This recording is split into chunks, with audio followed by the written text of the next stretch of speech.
Bienvenidos a Neuroeducados, un programa que combina la educación, la neurociencia y la psicología para promover la salud mental.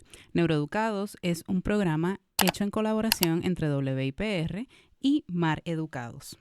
Para nosotros es importante recalcar la importancia de la educación y esa vinculación directa con la psicología y con todas las diferentes áreas que nos proveen herramientas para tener una salud mental adecuada.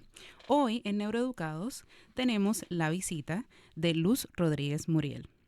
Luz es experta en educación especial, estudia neurociencia cognitiva y psicología y tiene más de 20 años de experiencia trabajando en el Departamento de Educación. Bienvenida, Luz. Cuéntanos acerca de cómo ha sido ese camino profesional para llegar a ser experta en educación especial y ahora también con todo lo relacionado a la neurociencia cognitiva. Bueno, pues buenos días, saludos a todos. Para mí un honor estar aquí, un privilegio.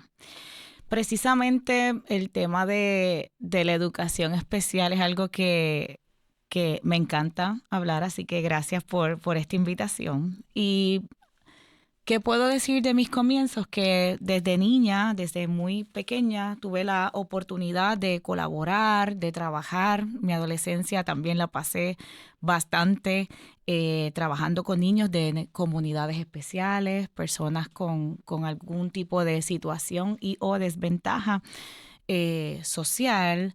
Así que ya desde temprana edad tenía como esa definición y esa ruta a encaminarme en esto de poder colaborar, más o menos así. ¿Qué te motivó a unir la educación especial con el estudio del cerebro y el aprendizaje?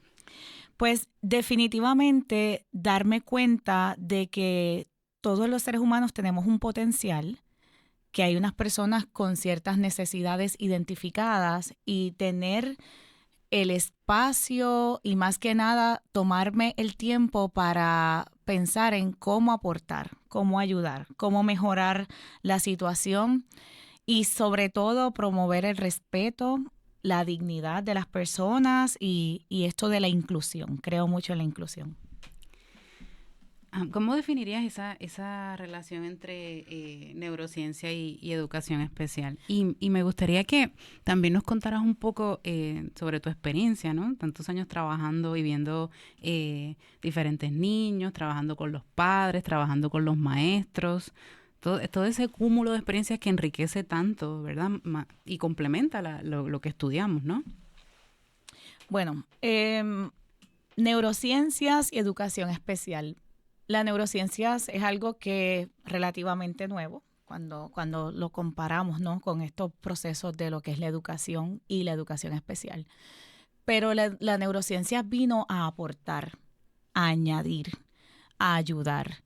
Realmente es una manera más especializada de ayudar. Es una manera más concreta, ¿no? más objetiva, porque entonces es más científica y nos permite ir a conocer los procesos que están pasando las diferentes personas en las diferentes etapas de su vida. Así que viendo durante el pasar de los años las necesidades tanto de los niños y o pacientes diagnosticados con diferentes condiciones, sus familias en el proceso de recibir un diagnóstico, de aceptar un diagnóstico y de pararse firme entonces a trabajar con lo que tienen que enfrentarse, pues la neurociencia es una herramienta, algo que se nos añade para conocer el funcionamiento de cada persona, de cada paciente y qué hay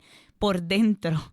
No solamente lo que vemos, ¿verdad?, por fuera y lo que se puede manifestar o las necesidades que podemos ver, sino qué está pasando dentro de cada individuo.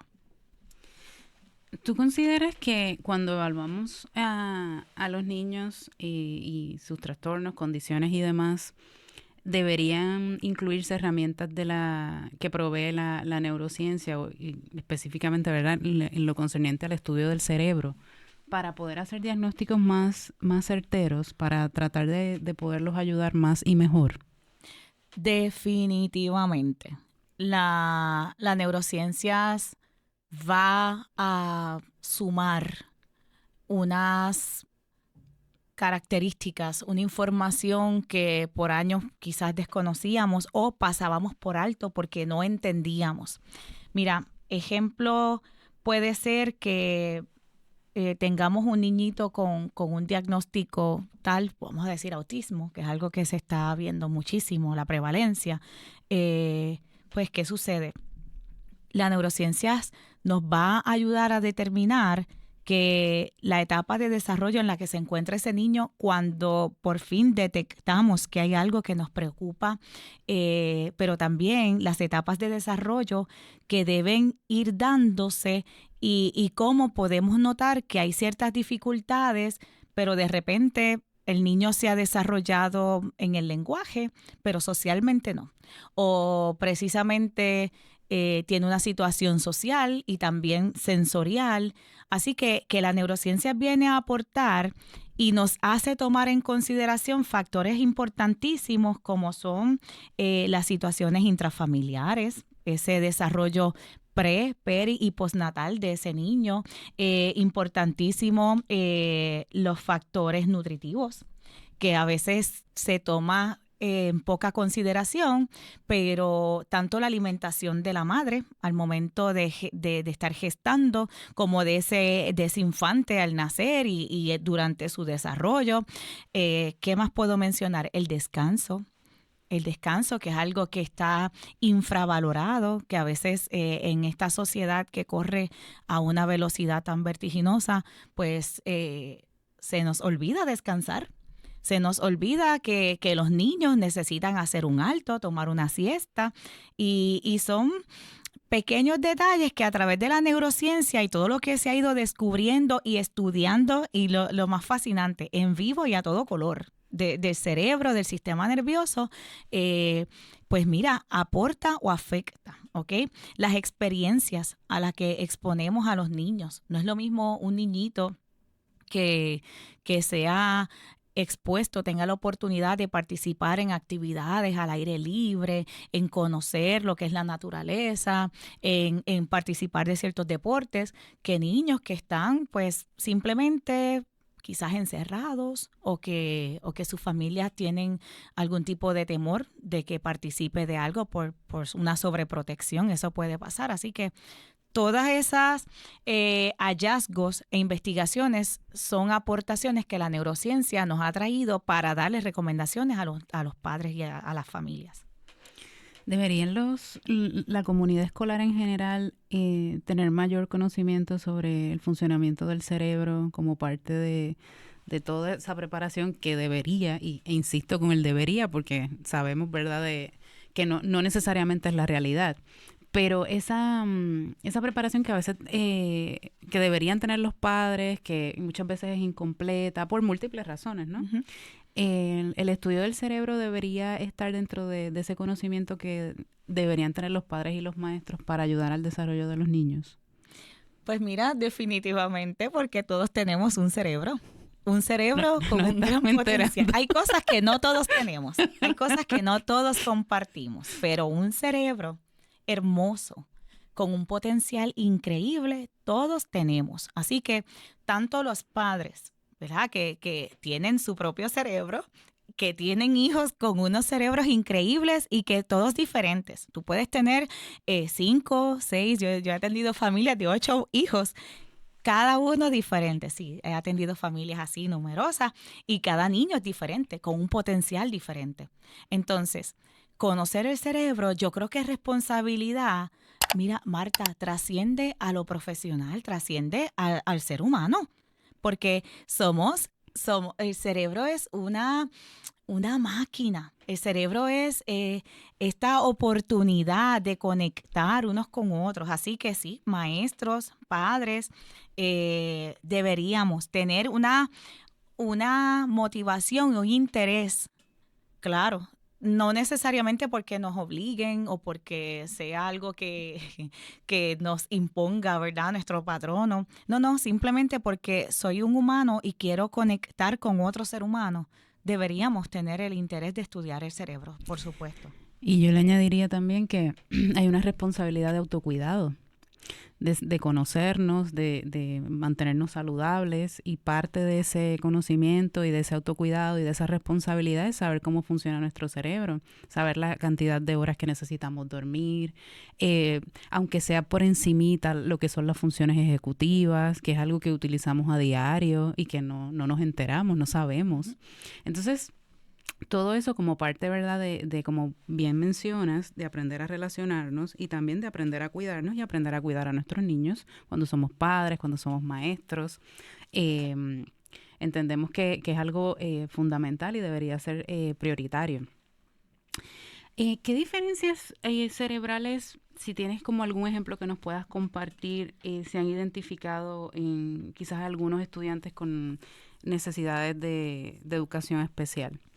Pues mira, sí existen. Ejemplo, si vamos a hablar en cuestión de estructura de lo que es la forma del cerebro, pues podemos decir que ese tamaño o forma de lo que puede ser ciertas regiones como la corteza prefrontal, que acabas de mencionar las funciones ejecutivas, pues si hay algún tipo de diferencia en la forma, sí va a afectar áreas del lenguaje. O sea, los niños con necesidades pueden tener muchas maneras diferentes de manifestar condiciones o situaciones que se están dando en su cerebro que nosotros no podemos ver, pero en el día a día, en el manejo de la conducta, ejemplo, esa función de los neurotransmisores, donde es importante que ellos puedan regular su estado de ánimo, su atención, la memoria. Si los neurotransmisores no se están trabajando, conectando de la manera adecuada, va a afectar. Entonces lo vemos y rápido lo etiquetamos. Ahí tiene una rabieta o un problema de conducta, pero desconocemos los procesos que se están dando. Mira, otra situación puede ser, y esto yo lo he visto muchísimo en los niños cuando trabajamos, hay un desarrollo asincrónico. O sea, los psicólogos cuando los maestros estudiamos las evaluaciones dicen que su edad mental y su edad cronológica. Entonces, nos damos cuenta que hay unas capacidades, unas destrezas, por ejemplo, del lenguaje, que quizás el estudiante no tiene un lenguaje expresivo tan desarrollado como debería a esa edad cronológica, pero sí su lenguaje para interpretar, entiende todo lo que le dicen, él lo puede entender, sigue las instrucciones, pero a la hora de él expresar, pues no es lo mismo. Entonces, pues ahí puede haber una situación de un desarrollo asincrónico, no está a la par las destrezas según la edad cronológica que tenga el niño. Y eso puede ser por muchos factores, pero esas diferencias en el cerebro hay que tomarlas en consideración para saber también qué áreas vamos a estimular, qué servicios vamos a trabajar con ese niñito.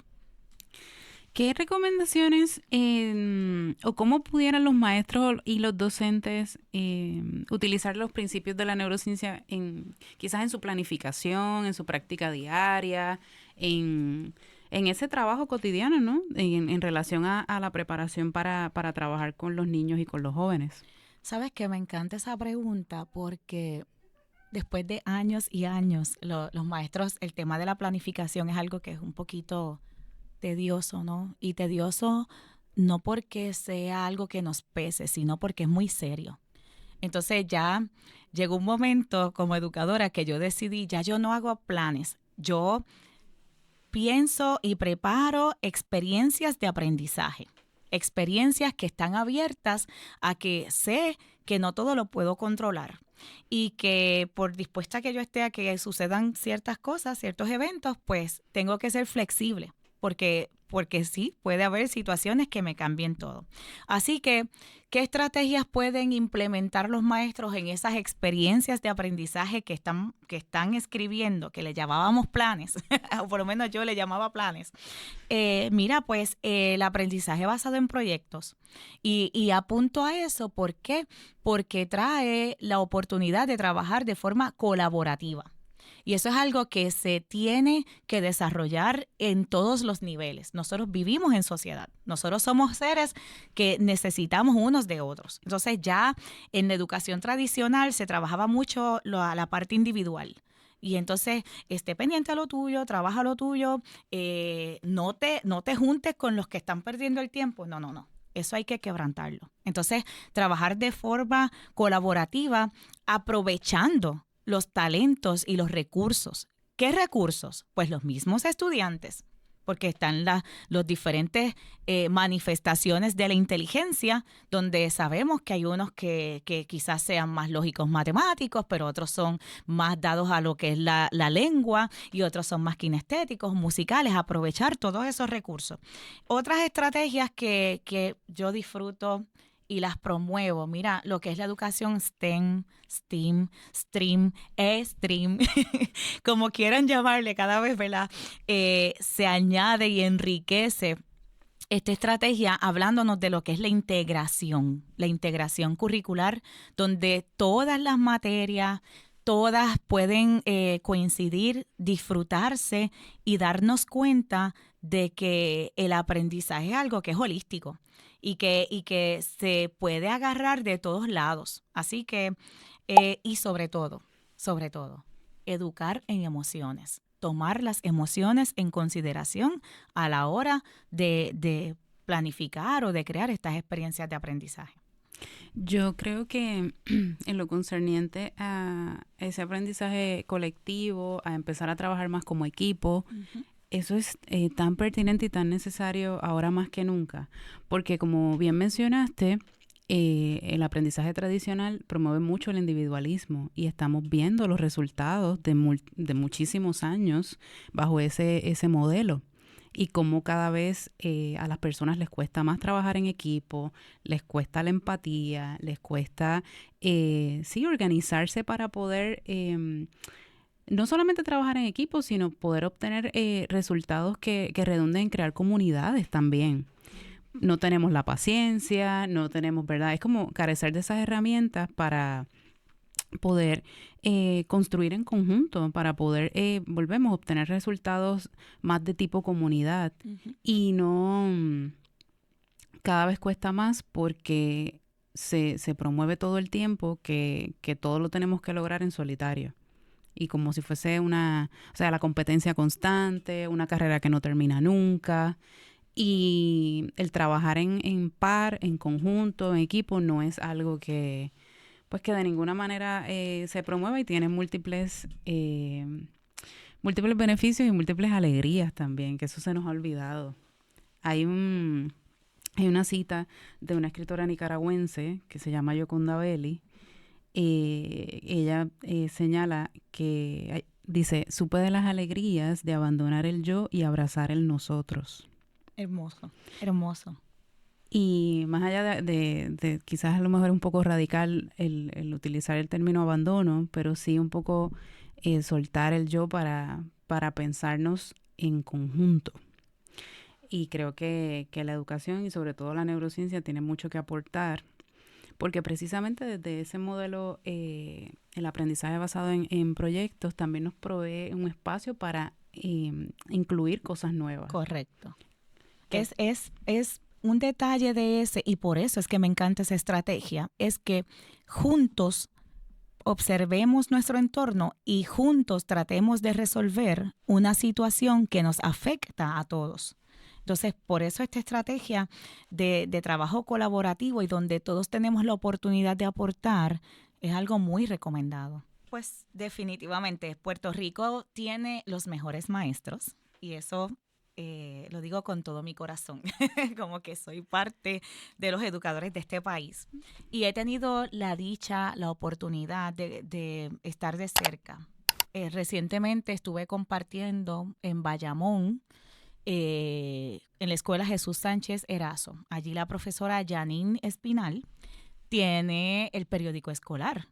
Y no es poca cosa mencionarlo porque esos chicos fueron ganadores y reconocidos por un periódico de nuestro país y fueron a unos talleres y de hecho recibieron como premio equipos necesarios para ellos continuar con su labor.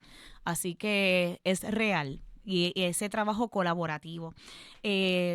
¿Quién más? Mira, allá en el este, en Ceiba, en la escuela Santiago Iglesias Pantín, la profesora Brenda Lee tiene ese grupito de niños con necesidades especiales.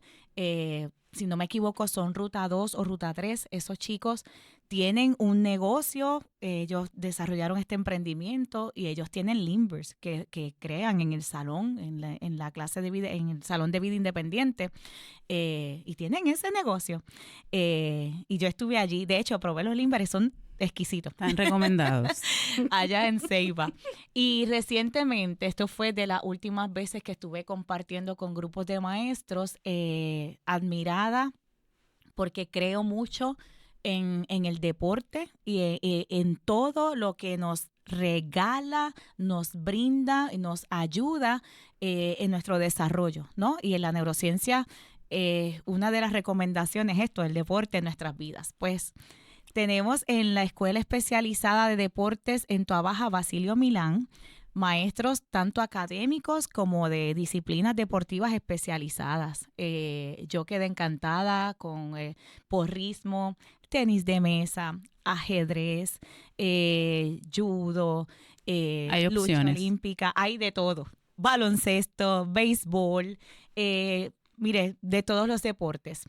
Increíblemente compartí con estos maestros y fui impactada por el compromiso que ellos demostraron en ayudar a sus estudiantes deportistas en este proceso de manejo de emociones. Así que sí, ¿sabes qué? Es real. Hay ejemplos concretos, pudiera mencionar muchos más, pero vale la pena esforzarse. Nuestros niños merecen lo mejor.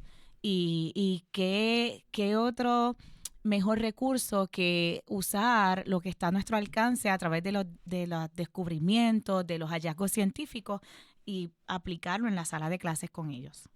Sí, como a veces desconocemos que cuando trabajamos en las distintas opciones para hacer deporte, podemos trabajar la motricidad y paralelo no a lo que mencionas, vincularlo con el manejo de emociones. O sea, todo esto forma parte de la neurociencia. Y quizás en muchas ocasiones se desconoce, ¿no? Porque no necesariamente la mayoría de los maestros puedan tener preparación en esa área y es algo que se le puede sacar muchísimo provecho y generar tanto planificación como estrategias que incluso sean mucho más ricas y más que puedan ayudar más directamente a los estudiantes. Entonces es algo que como que no necesariamente se toma en cuenta, pero producto no del desconocimiento. Hay la importancia de incluir la neurociencia y vincularla a las escuelas y sobre todo también, ¿qué piensas tú sobre cuando preparamos a los maestros, ¿no? Vincular ahí también la neurociencia, quizás añadir un curso completo para que ellos tengan mayores herramientas, a lo mejor no, o certificarse también. De hecho, sabemos que como maestros nunca dejamos de estudiar, nunca dejamos de aprender. Y es algo que el que quiera ser maestro, pues, si no lo sabe, pues es momento de que se entere. Pero sí, ese proceso de inclusión de la neurociencia, con esos ejemplos que nos compartiste, es maravilloso y sobre todo que es algo también cotidiano, que los maestros no se sientan que tienen que crear cosas que nunca hemos visto jamás y como reinventar la rueda, ¿no? Uh-huh. Pero sí, es muy lindo lo que compartes y qué bueno porque hace falta que haya difusión sobre eso. Muchas veces no nos enteramos las cosas buenas que suceden en las escuelas. Están pasando cosas buenas y más que nada, yo creo que la mayor aportación es la educación para la vida. Fíjate que esos ejemplos que mencioné son destrezas que esos estudiantes se van a llevar para el resto de su vida. Los chicos del periódico escolar allá en Bayamón son chicos que han pasado por el proceso de escribir, de editar, de entrevistar, de reunirse, de colaborar para que salga ese producto. Los chicos que hacen los Limbers allá en Ceiba, pues son chicos que tienen un proceso pues bien estructurado, siguen unos pasos, aunque son unos niños con unas necesidades un poquito más marcadas a nivel cognitivo, la realidad es que han tenido éxito. Al igual que estos atletas. Hoy son chicos jóvenes, atletas, con unos talentos increíbles, pero esas destrezas y fue bien edificante para mí detenerme a reflexionar en los atletas, ¿verdad? Y lo traigo en general a todo nuestro país porque esto es una cuna de atletas, de talento. Y de artistas. Es hermoso, Puerto Rico es hermoso. Pero pensar en que hay unas diferencias cuando es un deporte individual y cuando es un deporte en grupo. Pensar en esa oportunidad de recuperarse de la frustración, ese manejo de la frustración, porque a veces ganan, a veces pierden.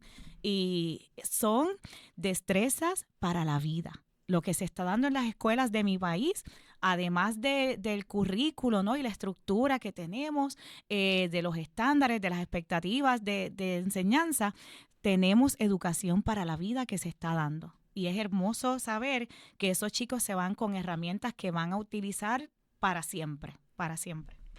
Y pensando en cómo podemos continuar mejorando, ¿no? En lo concerniente a los docentes, a los maestros, ¿qué errores quizás son como más comunes que puedan cometer ellos a la hora de aplicar o interpretar información relacionada a la neurociencia en los salones de clases? Mira, algo que se da muchísimo es, yo siempre le traigo una ilustración bien particular, y es que en una sala de urgencias, en una sala de emergencias, van diferentes personas con diferentes situaciones. Uno va con fractura, otra está con 40 semanas de embarazo ahí, contracciones, y el otro tiene una cortadura. Y sería trágico que venga el especialista médico y a todos les dé el mismo tratamiento. Tenga este analgésico, tenga este analgésico y tenga este analgésico. ¿Qué errores se cometen en la sala de clases? Y no necesariamente es intencional, pero sí pasa mucho. Tratar a todos como si fueran la misma persona. Errores. Olvidar que somos diferentes, que tenemos diferentes capacidades, que tenemos diferentes talentos, que venimos de diferentes experiencias y entornos. Y tratar a todos por igual, pues eso es un error.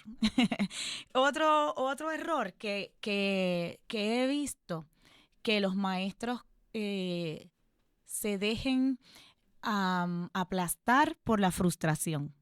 Un día que las cosas no salgan como yo esperaba, no significa que esto es un desastre. Entonces, esa y que está todo perdido. Correcto. Esa visión catastrófica y tendemos a generalizar. Tuve una situación con un estudiante o con una familia, generalizamos y ya damos todo por perdido. Esos son errores que lo traigo como una oportunidad para que los reflexionemos y nos demos cuenta, y a veces, ¿verdad?, comparten conmigo y me cuentan, y yo digo, pero esos son todos los nenes, esos son todos tus estudiantes, esos son todos tus chicos, ¿verdad que no? Entonces reflexionan y digo, vamos a pensar en todas las cosas buenas que sí están pasando. Vamos a pensar en todo lo que hemos sembrado que ya está rindiendo fruto. Vamos a pensar en esos niños que comenzaron un poco perdidos, comenzaron un poquito sin propósito, sin saber ni dónde estaban, y hoy se están definiendo, están tomando decisiones, están dándose cuenta de los talentos que tienen, y eso pasa en las aulas de nuestro país. Así que hay que sacarle provecho. Yo creo que eso que acabas de decir es para todos y todas. O sea, no solamente para los docentes, para los maestros. La vida es complicada Y me parece que es un gran consejo porque no hayamos tenido el día que habíamos esperado, porque teníamos unas expectativas que también hay que aprender a trabajar con ellas y a manejarlas para que no nos jueguen en contra. Ujú. Porque las cosas no hayan salido como pensábamos o como las planificamos, no significa que está todo perdido, no significa que se terminó todo, o sea, como tú muy bien señalas, esa visión catastrófica de ya no se puede arreglar nada y a lo mejor es algo pequeñito o no es nada así tan... A veces vemos las cosas mucho más grandes de lo que realmente son, tanto para bien como para mal. Totalmente. Y hay que como que tratar de ser más pragmáticos y más prácticos Ujú. y hacernos ese favor. Eso es un regalo también. Entonces, retomando los beneficios de cómo la neurociencia ha ido aportando, esto es importante porque muchas veces caemos en esos pensamientos y es simplemente cansancio. Hace poco yo estaba con un grupo y estaban haciendo un acróstico los profesores y entonces había una I y él puso inteligente, pero en realidad yo no soy inteligente y ya yo había compartido y sé que es una persona brillante y yo dije, hoy no te sientes en tu mejor estado. ¿Qué pasó? Ay, estoy bien cansado y yo pues eso es hoy. Pero no dejas de ser una persona brillante, inteligente por la condición y el estado de hoy. Tienes que tomar la acción de ¿qué? De descansar, tomar las medidas necesarias para que te puedas recuperar, pero un día y una situación y un estado de ánimo al momento no define el resto de la vida. Y eso es algo que tenemos que recordar. Sí, y sabemos, ¿no? Que cuando no descansamos, no dormimos las horas que necesitamos, el cerebro empieza a devorarse a sí mismo. Entonces no podemos pretender estar, como tener esas funciones cognitivas en óptimas condiciones, poder estar en nuestro mejor momento, tener atención plena y demás, si no hemos dormido lo suficiente. Nuestro cuerpo no va a respondernos, no podemos tener, volviendo a lo de las expectativas, esas expectativas tan altas porque no... Simplemente nuestro cuerpo necesita ir a dormir. Y lo mismo sucede cuando no nos alimentamos bien. Entonces, todo eso es bien, bien, bien importante. Y continuando, ¿verdad? Con la línea, ¿verdad? De todo esto de la neurociencia, de cómo quizás nos puede ayudar a comprender mejor la diversidad neurocognitiva en algunos trastornos como el autismo, el déficit de atención con hiperactividad, la dislexia y demás. Um, ¿Tú crees que la neurociencia puede ayudar a reducir como el estigma que hay hacia los estudiantes con necesidades especiales?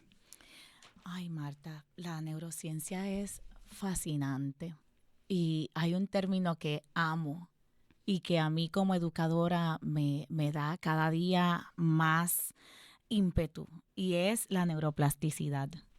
Ese, ese mito de que pues tenemos estas cantidad de neuronas y que poco a poco van perdiéndose, mire, nada más lejos de la verdad. La neuroplasticidad es esa oportunidad que los educadores tenemos que aprovechar a más experiencia, a más estimulación, a más integración de los niños, de los jóvenes, de las personas con diversidad funcional en el entorno, en experiencias favorables, mayor desarrollo, mayor alcance, mayor superación de muchas de las situaciones que pueden estar presentando, no importa el diagnóstico. Y eso por años lo he visto. He visto familias que tomaron acción inmediata y trabajaron con sus niños creyendo. Así que lo que es la neuroplasticidad, el aprendizaje multisensorial. Nuestro cerebro está desesperado buscando en todos lados, ¿verdad? Todos los estímulos necesarios, tener la información. ¿De dónde voy a aprender si no tengo que agarrar? Pues necesitamos toda esa información. Así que el aprendizaje multisensorial. Hace más de 20 años atrás, muy joven, yo estaba comenzando mi experiencia como educadora. Yo tuve la oportunidad de certificarme en asistencia tecnológica con el PRAT allá en Filius, aquí en la UPR. Y tomé ese curso y esa certificación de asistencia tecnológica.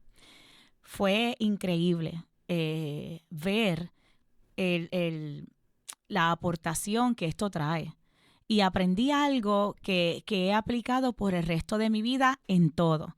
Cuando yo voy a trabajar en algo, me fijo en las potencialidades, me fijo en las fortalezas y a partir de ahí, entonces es que ejerzo las funciones que haya que hacer.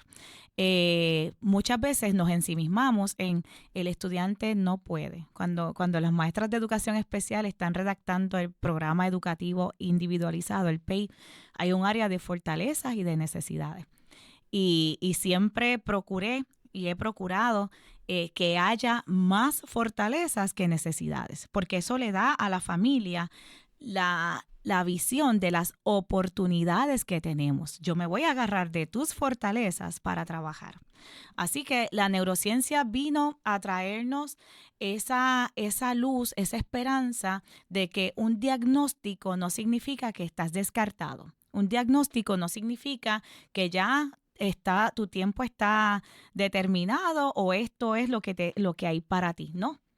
Un diagnóstico es una oportunidad de ver tus fortalezas y la neuroplasticidad así lo respalda. Así que es uno de los grandes aportes de la neurociencia.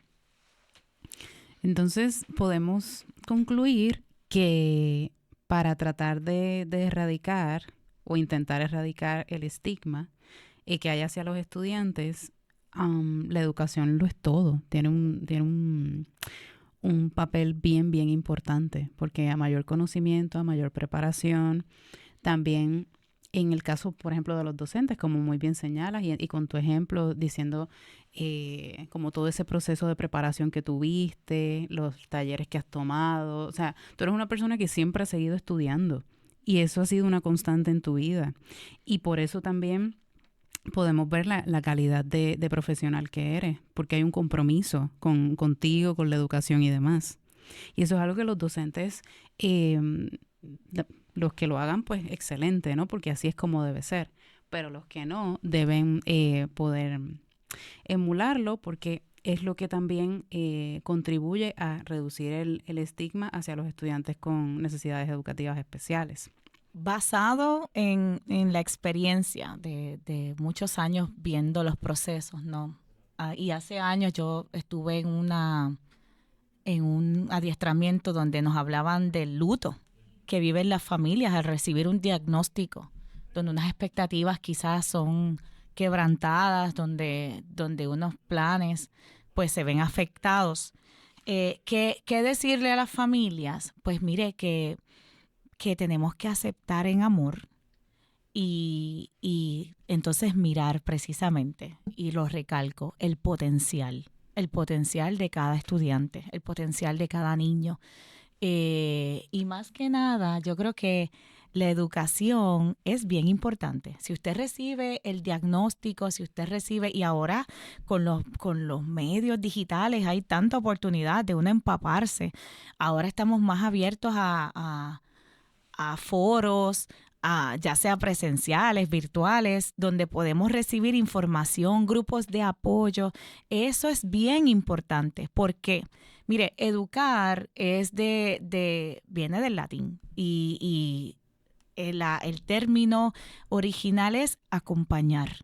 Así que nos toca acompañar a los niños con las diferentes situaciones de su diagnóstico durante su proceso. Al igual que el equipo multidisciplinario, siempre he dicho que el éxito está en que todos trabajemos por el mismo fin. Especialistas de servicios relacionados, entiéndase terapia de habla, terapia ocupacional, terapia psicológica, los maestros, importante, no estamos cada cual demostrando que nuestra área de especialidad es la mejor, sino que todas son importantes para ayudar a ese niñito. Así que en la unión está la fuerza, se dice. Es trabajar por el bien común. No para un área particular, sino que podamos sincronizarnos y entender que todo lo que hagamos va a redundar en beneficio y progreso del estudiante.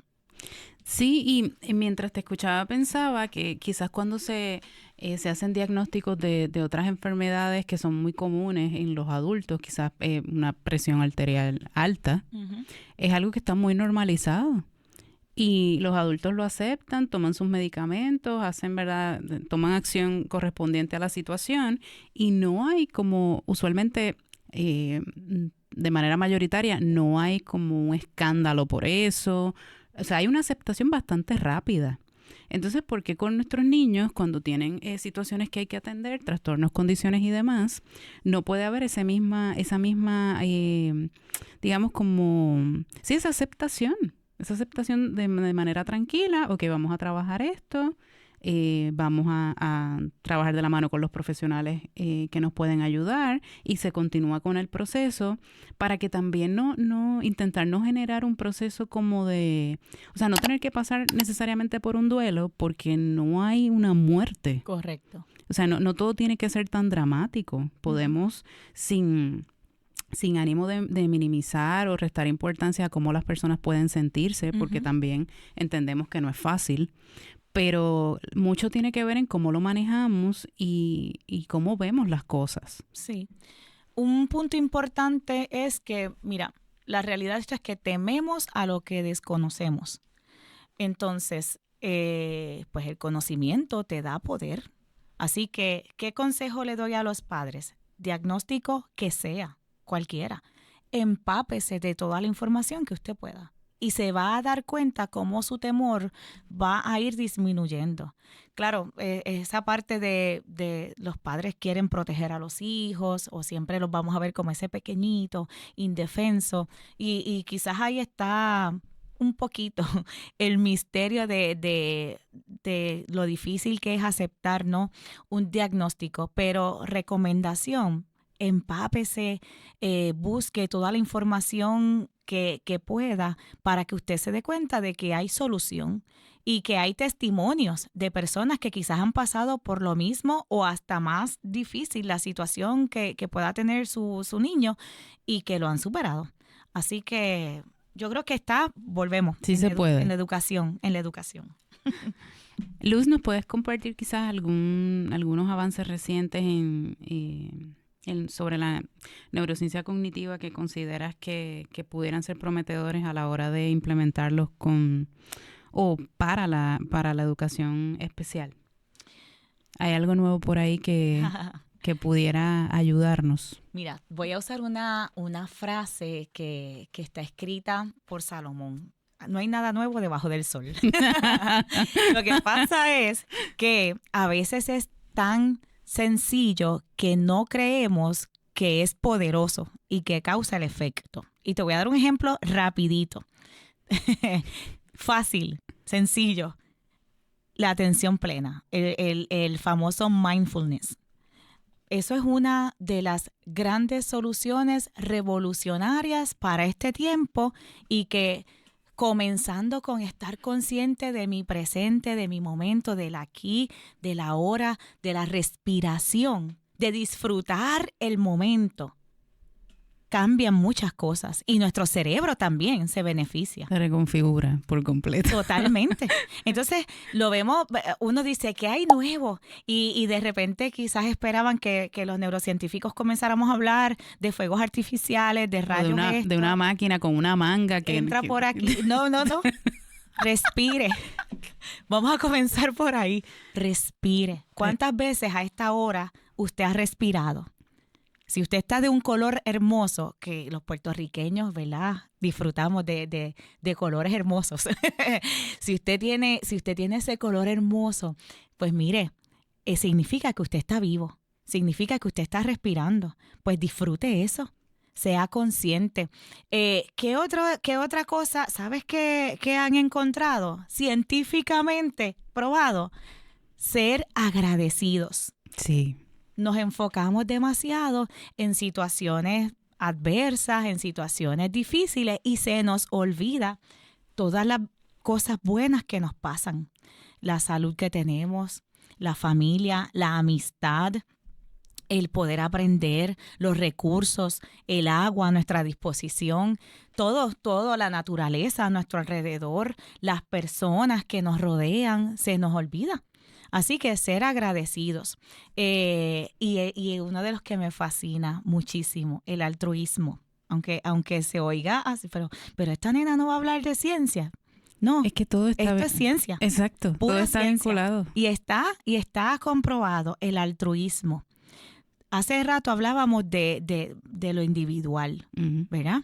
Sí. Pues cuando dejamos de ensimismarnos, cuando dejamos de solo yo primero, yo segundo y yo tercero, y comenzamos a salir y a pensar en los demás y ayudar a los demás, importante, sin esperar nada a cambio, solo por placer, nuestro cerebro también se reconfigura y vamos a sentir el bienestar. Y vamos a sentir la restauración y vamos a sentir cómo vivimos, cómo realmente no estamos pasando por la vida, sino que estamos vivos de verdad. Así que avances de la neurociencia, eso. Padres que me digan, no, que este muchacho que no durmió, que no se quiere comer, mírelo bien, respire profundo y dé las gracias por ese muchachito. Sí, todo lo que mencionas reconfigura nuestro cerebro, hace que segreguemos los neurotransmisores que nos producen bienestar, Correcto. placer, tranquilidad. O sea, esto no es... o sea, no son recomendaciones basadas en la magia, ni en ninguna otra cosa. Parecen que no sea... resultados mágicos cuando practicamos. Ciertamente, pero ciencia, sí se ha estudiado en multiplicidad de ocasiones los beneficios y los cambios y a nivel estructural que se pueden observar en el cerebro con la gratitud,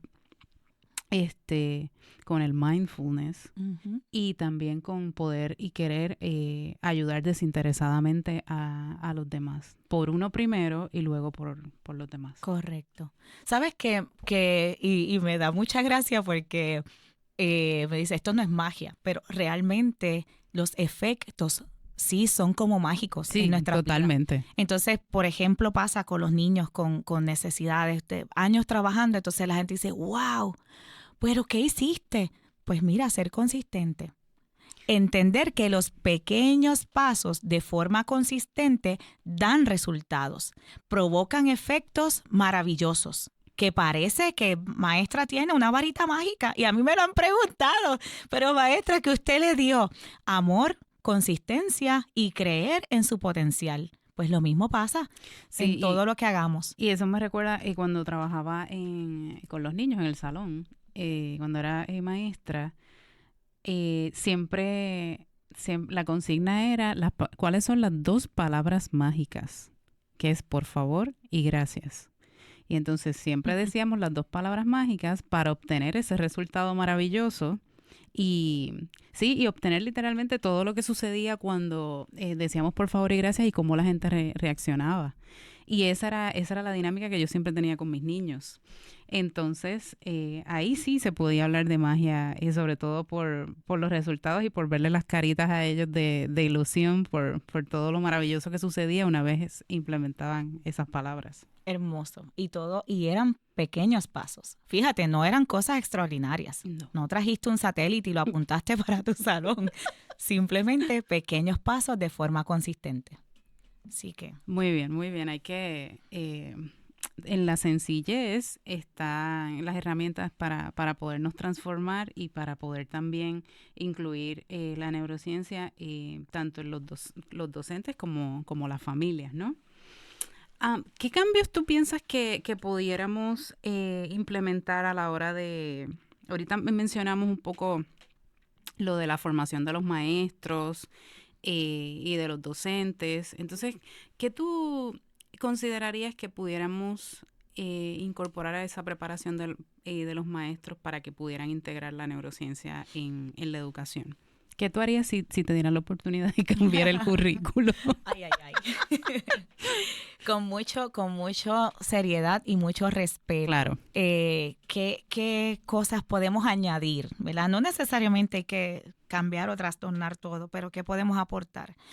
Pues educación continua en neurociencias, porque nosotras estamos en un proceso. Claro, continuo. las dos somos estudiantes doctorales de psicología y neurociencia cognitiva. Y dentro del doctorado y fuera del doctorado buscamos experiencias de aprendizaje constantemente para enriquecernos, para poder ayudar. Así que, y más en esto, o sea, la ciencia es algo que va avanzando, que vamos progresando, que vamos descubriendo, que vamos dándonos cuenta de cosas que siempre estuvieron, pero que no las habíamos visto.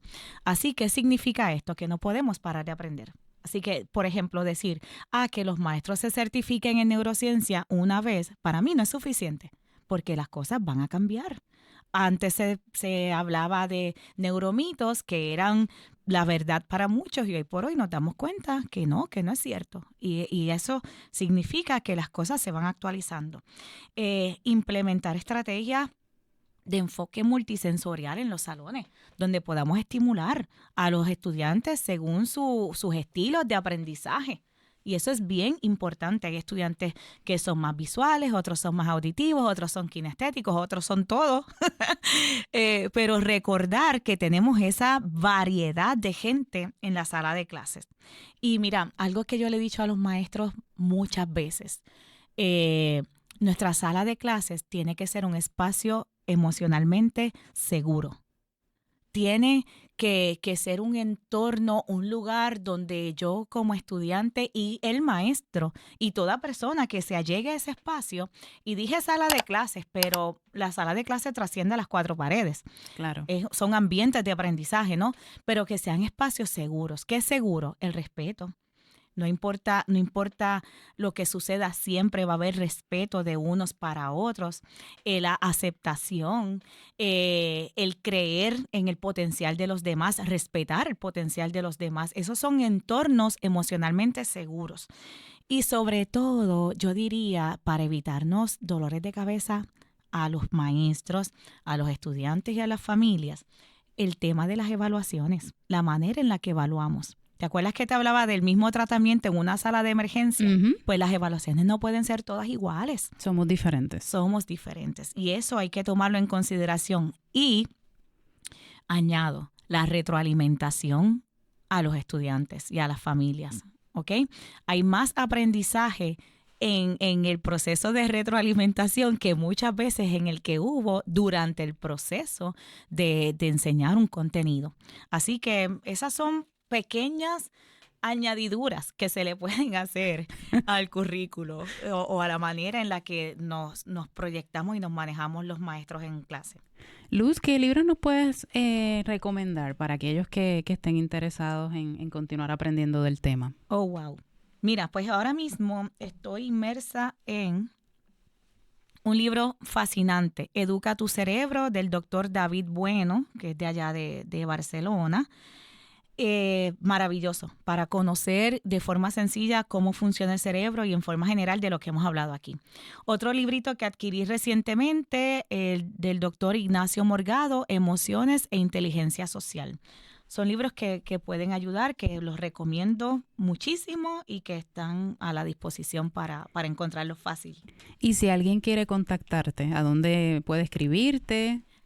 Sí. ¿Dónde te siguen? Bueno, correo electrónico para darte lux, ¿ok? Con X al final, @gmail, para darte lux, @gmail, correo electrónico. También va a estar en redes sociales por ahí esa página. Y el teléfono 787-614-3088. 787-614-3088. Y queremos agradecerle a Luz por habernos acompañado hoy, por toda esa información tan valiosa que nos compartió. Y queremos exhortarles a todas y todos que nos sigan en Mar Educados en nuestras redes sociales, en Instagram, Facebook y LinkedIn, que compartan el contenido y que no se pierdan Neuroeducados.